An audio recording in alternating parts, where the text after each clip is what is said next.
Good morning everyone. Good morning and welcome to my YouTube channel. My name is Crystal. It's a Saturday morning and I'm trying to keep cool. So I've got the blind down, I've got three fans on, and it feels cool inside my flat. I've been out for a walk and I've been to the co-op this morning. Alexa, good morning. Good morning, and happy birthday to the iPhone. It first went on sale in 2007, and was an instant success. Over 2 billion iPhones have now been sold. And, I suspect, a fair few spare charging cables too.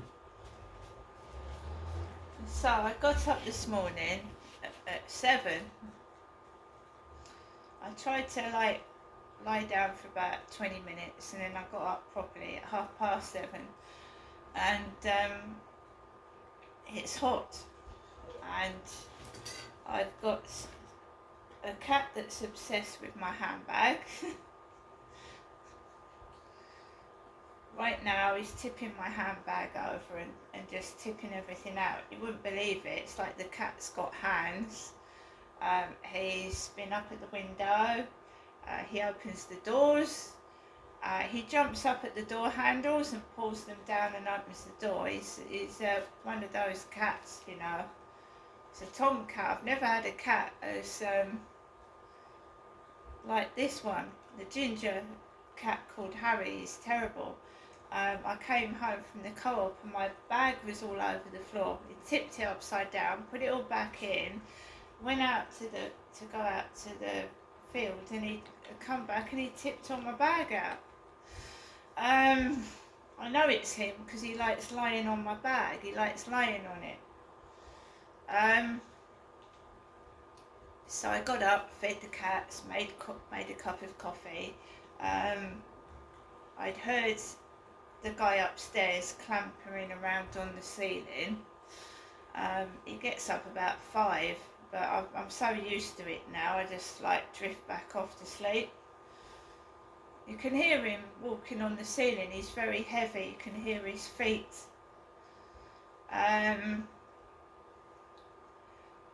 So I thought, right, shall I go out to the co-op today or shan't I? And I thought, well, I'll go out today. Why not?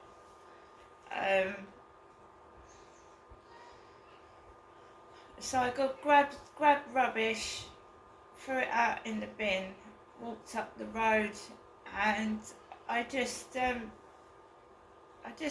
on with it. Went into the shop, grabbed a basket, and I'm going to show you what I got. So in this weather, it's nice to have cold snacks, right? Cold snacks, not heavy meals, and a cool drink. So I've had one already, Co-op British pork sausage rolls. So there's 6 in a packet, I've had one. Yogurts as well. Nice cold yogurt, so we've got 4 Muller Corner strawberry and peach and apricot, 2 of each. Muller Corners.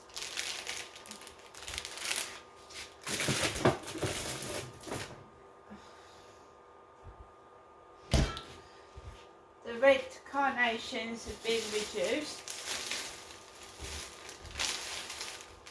This is a flower bag, by the way. They've been put in a flower bag. So we've got, these were £3 and they reduced to £1.53 because they're displayed until the 29th of June. And they still look in good condition. So I got some spray carnations, red one. Nescafe latte, which is £1.75.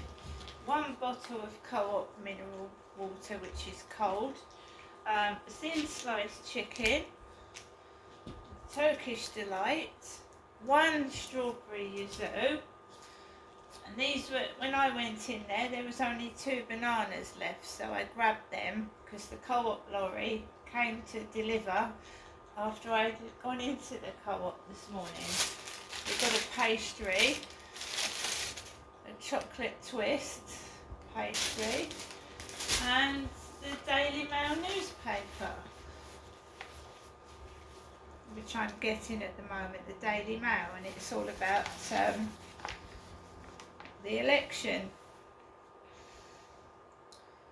Your 8-page tactical voting guide to avoid a Starmer supermajority. Boris, Britain can still swerve Starmageddon.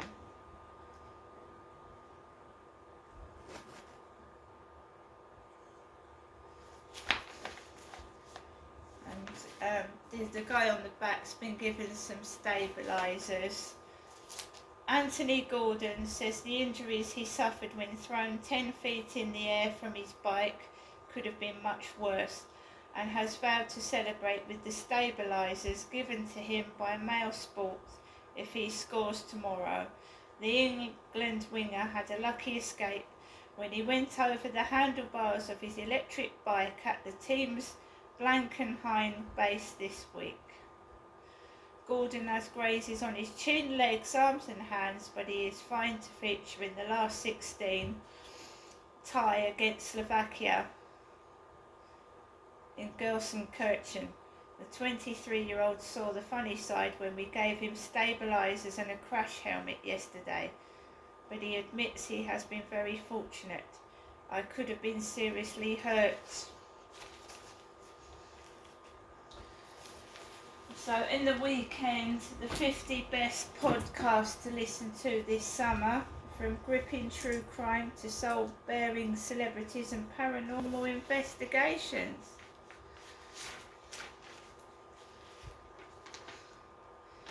And in history, the number one, cover-up Ministry of Secrets.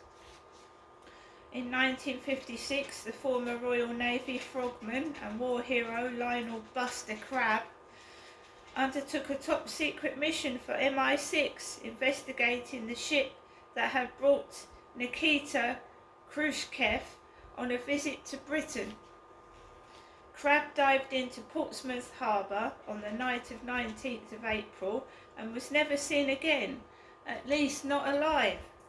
Had he been kidnapped by the Russians? Murdered?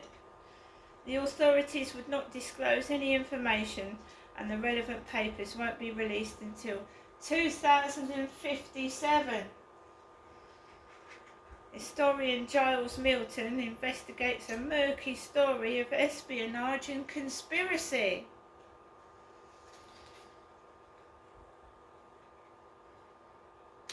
Very interesting. I might take a look at those. 25, number 25, Truthers, Tiffany Dover is dead. There are several excellent podcasts about conspiracy theories and how they are born and spread, but this is up there with the best of them. A story about one of the internet's weirdest obsessions, the bizarre belief that Tiffany Dover, a Tennessee nurse who fainted on camera after having a COVID vaccine, is actually dead. Dover was totally fine, but rumours spread like wildfire on social media that she had died and been replaced by a body double. NBC News reporter Brandy Zadrozny separates fact from fiction in this compelling 6-part series. That's interesting. So that's miscellaneous.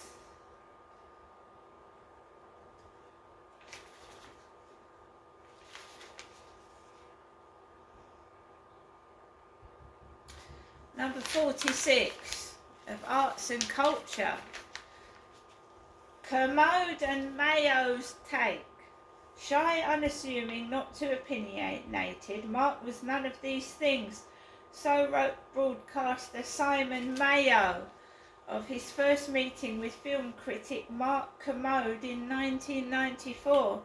The two formed an enduring partnership, and when they parted company with the BBC, they simply turned their much-loved Radio 5 film review show into a podcast, and now they cover TV too.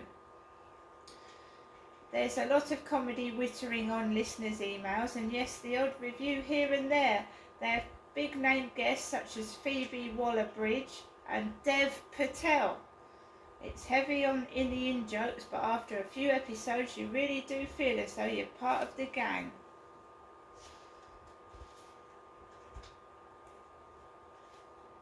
So, the 50 best podcasts to listen to this summer.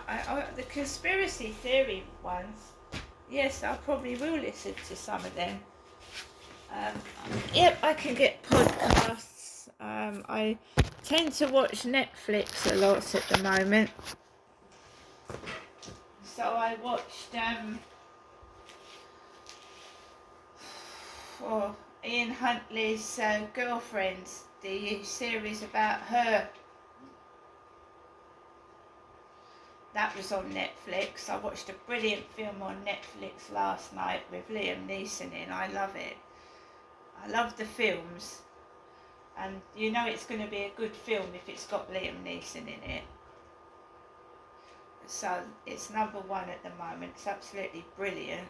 Keeps you gripped, as these films do. So I went to the co-op. Kim's chatted with Kim, and she said to me, what are you doing today? And she said, are you going to be sunbathing on your balcony? And that is literally impossible,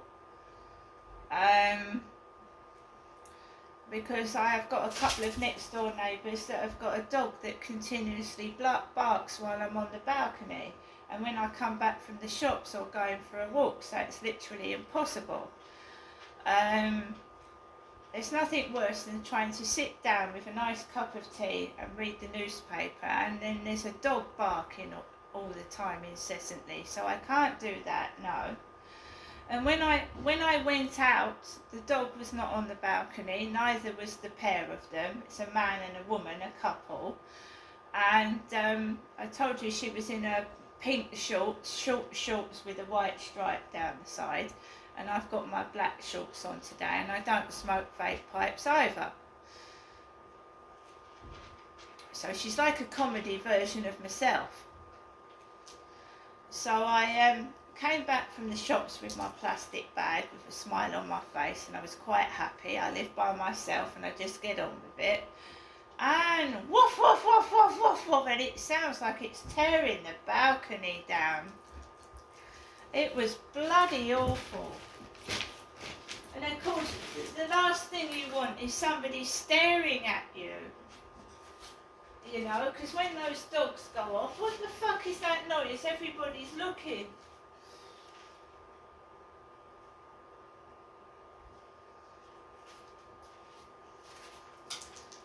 So, I went into my flat. I didn't shout, didn't say a word.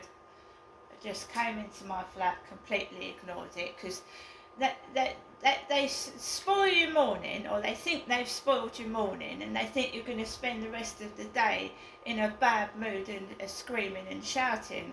And I just take no notice of them. It's like a couple of kids trying to stir up trouble. Do you know what I mean?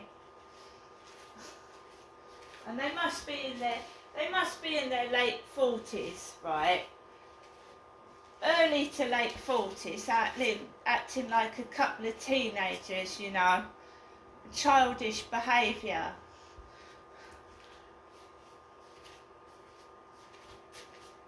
I told you about that really nasty message I had on Facebook, didn't I? I'm finishing this relationship with you, they said. You're a despicable human being. And I thought, have you got the right person, or are you talking about yourself? Because that's not a very nice thing to say to someone before they're going to bed, is it?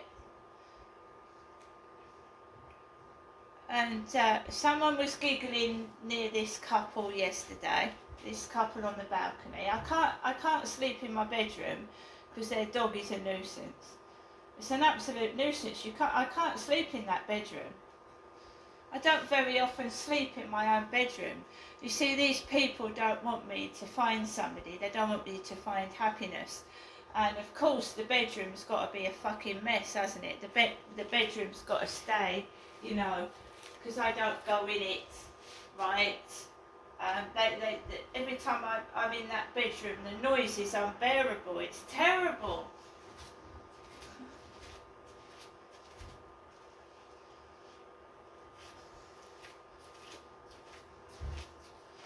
So came back into my flat. My handbag was tipped out all over the floor, and I mean it was literally all tipped out on the floor. Why the cat's doing that, I don't know. And I picked it all up. When I come back from the co-op, I picked it all up, and then I ate my Magnum lolly, because I got a Magnum lolly as well, because I like those. They've got smaller in size as well, but they're very nice and tasty. So I had a Magnum lolly, and I took Max out for a walk, and by that time they'd shut the balcony door next door and gone off, and the dog's in there barking next to my bedroom, which is near to my balcony as well. So I went out and I went onto the field. There was no arguments, there was no anger, because I mean you've just got to realise that these people are just jealous idiots. I am supposed to live my life indoors while they go outside and enjoy themselves. That's rich, that is, isn't it?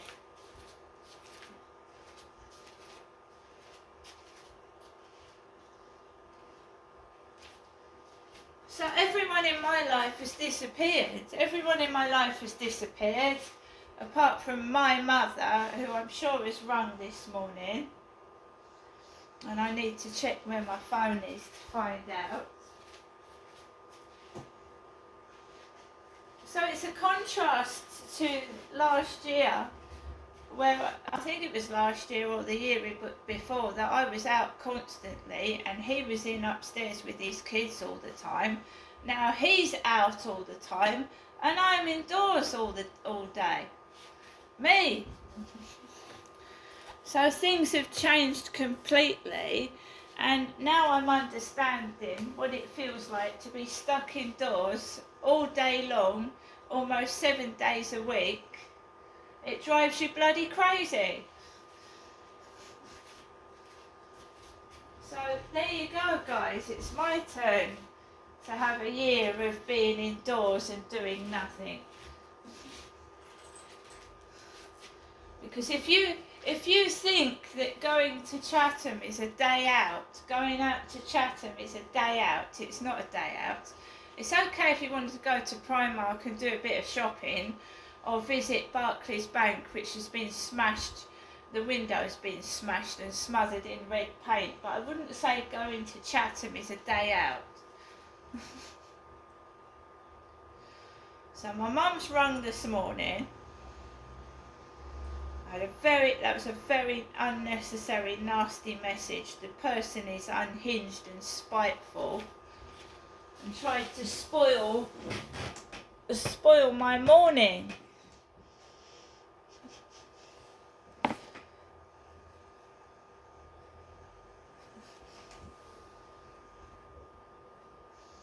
Welcome to your EE voicemail. You have 2 new messages and 6 saved messages. First, new message. Received yesterday at 8:58 p.m. Good evening, Janessa. It's me, your mum Jennifer, speaking to you from her landline phone. Giving you a little bit later telephone call in the evening today. Alright, Janessa, I mean you now, wishing you good night and God bless, and I'll telephone you in the morning. Okay, bye for now, Janessa. I hope you're okay. Bye. Your message will be saved for 7 days. Next new message. Received today at 10:56 a.m. Good morning, Janessa. This is your mother, Jennifer, speaking to you from her landline phone. I hope you have a good Saturday. Thinking of you, Janessa. and I'll give you a ring sometime this afternoon. Okay, have a good day. Bye. To return, your message will be saved for 7 days. I do believe that my mum rang me after I received that vicious message on Facebook. Absolutely vicious and savage. I've screenshotted it. I mean, it appears to be coming from somewhere in another country, like Tunisia or Mauritius or somewhere like that. And because it's coming from another country, there's not a lot the British police can do. But as they caught Holly Willoughby's stalker, because he was talking to an undercover detective, he didn't realise, did he, the stalker?